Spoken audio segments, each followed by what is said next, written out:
Alright guys, hope y'all are having a good morning. Thought I'd run over just something I plan to do here coming up. Maybe tomorrow if I have time. Got a plan. Typically don't say what my plan is ahead of time. I don't know how much of it I'll get to video, but plan is we're going to change out these speakers. Probably going to change out these speaker adapters. I think I'm going to keep the same Kenwood radio, the X705, but I have been kind of contemplating putting one of my old radios back in, and if I did, it would be the JVC X560 that had a 3-inch screen. I really like that radio. It doesn't have as many features as this X705, but if I can get it to work with my Garmin, with Alexa, without any trouble, I may go that direction. It's got the 5-channel output still, so 3 sets of RCAs, or really 2 sets and 1 sub RCA, so I might do that. Plan is, like I said, we're going to change these adapters. I'm also going to replace these JBL speakers. I'm going to put some Polks up there, and I think later on I'm going to put some Polks in the rear, I believe. The MM series components, 6.5. So that's one thing that's on the plan for tomorrow. The other thing that's on the plan is I'm gonna finally change out my heated grips. I would show you exactly what's going on with them, but got this foam on top of them. But what happened with my heated grips? I've had them for 5-6 years, I guess I put them on in about 2019, 18, 19. What happened was they got hot, and I don't know if the glove back in the wintertime when I ride occasionally made an indentation in the plastic or what happened. But I have a slight indentation here where the plastic's actually melted. So heater still works, everything works with the grip. It's just a matter of just the feel of it. And it may be shocking me a little bit. I'm not quite sure if that's a shock I feel sometimes with it, or if it's just my hand in the cold and circulation. I don't know, but one of the two. So that's the other thing we're going to do. Next, the CB radio.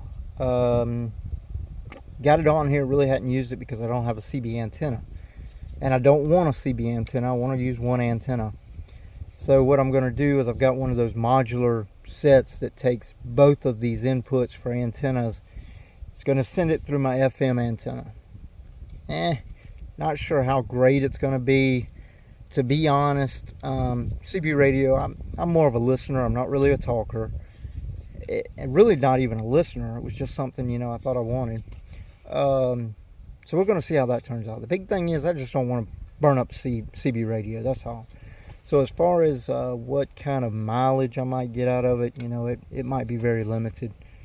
But we're going to see what we can do with that modulation of the antennas into one output.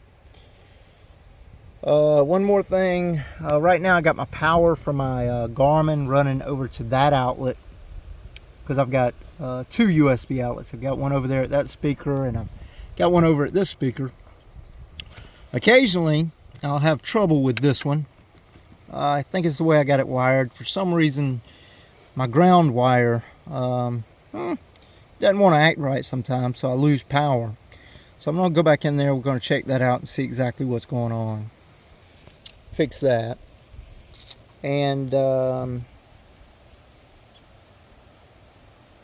that's really it. That's really all. The only problem I've got is when I do these speakers, I've got to figure out where to put the crossover. To be honest with these, when I put these in, they are components. They've got a crossover. I cheated. And I actually mounted the crossover on the bottom of the speaker. So it's actually on there, stuck on with some adhesive. Really strong adhesive. Don't know that I'll ever get it apart again. But it was a space saver. And that's where it went. So that's the big thing. Oh, there is one more thing. The plan is, I've got a brand new 5-channel Marine amp, a Clarion. This one's still working, but I do have a brand new one. But I also bought a mono sub amp. And I'm kind of thinking about putting my cheap acoustic, power acoustic, not the best name in amps, power acoustic. I'm thinking about putting a 4-channel power acoustic amp back in there and a mono subwoofer amp. The power acoustic, they don't have a great name, but I'm gonna be honest, I had the amp in there at one point, and it's a really strong amp. They claim it does like 300 watts RMS. Now, we all know that's a lie. But it has been dynoed on the amp, and it does do 160 watts by 4, which is really, really strong for the cost of the amp. It does 160 watts by 4 at 4 ohms. So again, that's a really strong amp. From what I remember of the amp at the time, I was only running 2 channels. And I had the sub. I had 2 channels, the front speakers for the 2 channels, and I had the subwoofer, and my subs got dual voice coils. So I was basically using all 4 channels. And from what I remember, it did pretty well as far as sound quality. So I think we're going that direction. If I can make it all fit. You know, I've got some other changes here in my fairing. As far as this headlight goes, that headlight sticks a little bit further than the typical headlight. It's got a little bit more depth to it. So I'm thinking I could fit it all, but I'm gonna have to probably be a little bit creative with where all the space comes from. Having to, you know, with the CB, where I mounted the CBs up here at the top on the cubby right there. So, I mean, I'm using a lot of space under there. I really am. And I don't know how much more I can really squeeze out of it. So we're going to see how that goes. Worst case scenario, we may just keep the same amp I got in there, or we may replace it with the 5-channel again. But I got a lot of amps, y'all. I've been through some amps. They still work. I just always thought I could do something better. I've got the Rockford Fosgate 300, PBR 300 when they first came out, the 4-channel. I got it before they could actually tell you could bridge it. So I don't know if mine's exactly bridgeable or not. Then I've got a Kenwood X301, a really old amp that I had in a car a long time ago, an Excelon series. That is another great amp. It probably does about 60 or 70 watts by 4. So I've got those 2, and then of course I've got the 2 that we already talked about. So we're going to see how it goes. We'll see what we're going to do. I don't want to put amps in my bags, and I don't want to put it in my trunk, and I want to keep it all in the front. So that's the plan. I'm trying to think if we're going to do anything else. I think that's all electronics, electronically really what we're planning to do, but probably am going to trade out some brake pads very soon. I don't know if it'll be immediately or next, just over the winter sometime. We're going to do the front brakes, and we're going to do the rear brakes. So I'm about to make one more video. Next video is going to be something to do with something in my hand, but it's not going to go out quite yet. So that's the plan, guys. Hopefully we can get something together on it. All right, guys. MEtricoil.com, as always. You got any questions? You want to know what something is? You know what? There's no secrets. You know, I want y'all to have whatever you want. You know, this bike has really been. It's been a good bike. I'm gonna be honest. It really has. I was about to close the video. Now I'm on a whole different topic, but a lot of people want Harley Davidsons, and you know, I stop at the Harley Davidson store quite often. The last time I was there, he said, you know, when are you going to trade that Kawasaki in on a Harley? And I told him, I said, it'd take a lot, because these bikes are just so, they require nothing. As far as maintenance, this thing's, you know, it's really never been to the shop. The neck bearings, that's the only reason this bike's ever been to the shop. Could have done it myself probably, but I just didn't want to tackle it. And it really didn't even go to a shop. It went to just an individual that's got his own shop. It didn't go to a dealership. And Harley Davidson is, and I'm not bashing them, because I think they make some pretty decent bikes, but they get you in every way possible, in my opinion. They get you as far as upfront cost, and that's the cost of the bike, the upfront cost. They get you in total cost of the bike, of ownership. Total cost of ownership, they get you. Because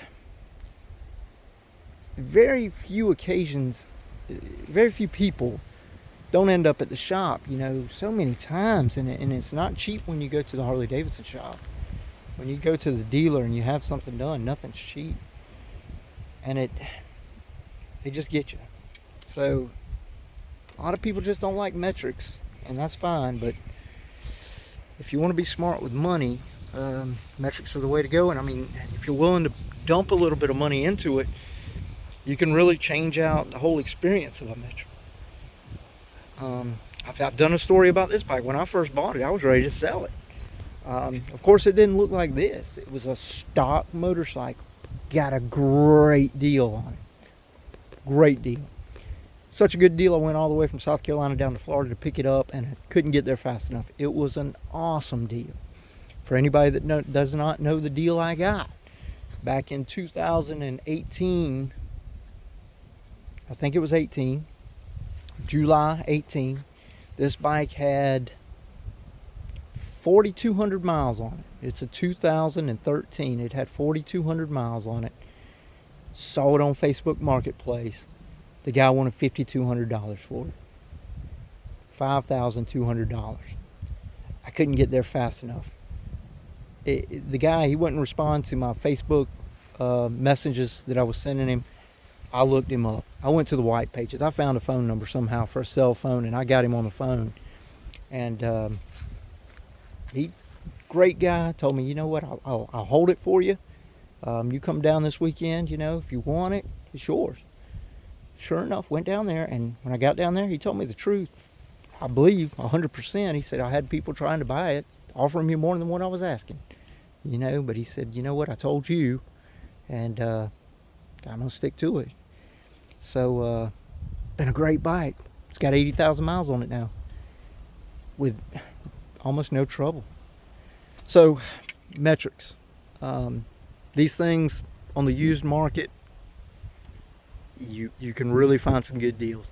If you just have to have a brand new one, do some research, call around. Don't stop at the first dealership. Don't stop there. If they don't want a wheel and deal, go somewhere else. I mean, I'm not even sure what MSRP is now. Probably about 19 to 20, maybe 20,500. But my rule of thumb was always, hey, we're going to knock 10% off the beginning. That's going to be my offer. So if it's 20,000, then automatically I'm at 18,000. That goes for a new car. That goes for anything that I can negotiate with. And you know what? You could probably actually brand new pick these things up for 16. All according to how bad somebody wants to sell. But any questions? Man, I just spent 5 minutes just talking about nonsense, so I apologize. But we'll make one more video about this other thing. It'll probably go live later. But again, MEtricoil.com, guys. If you're looking for some AMSOIL, I would really, really appreciate any business that you could send my way. It really, it's just one of those things. I decided to put some money into a website, and whatever you could do to help me out, that would be great. Y'all have a great day. See you next time.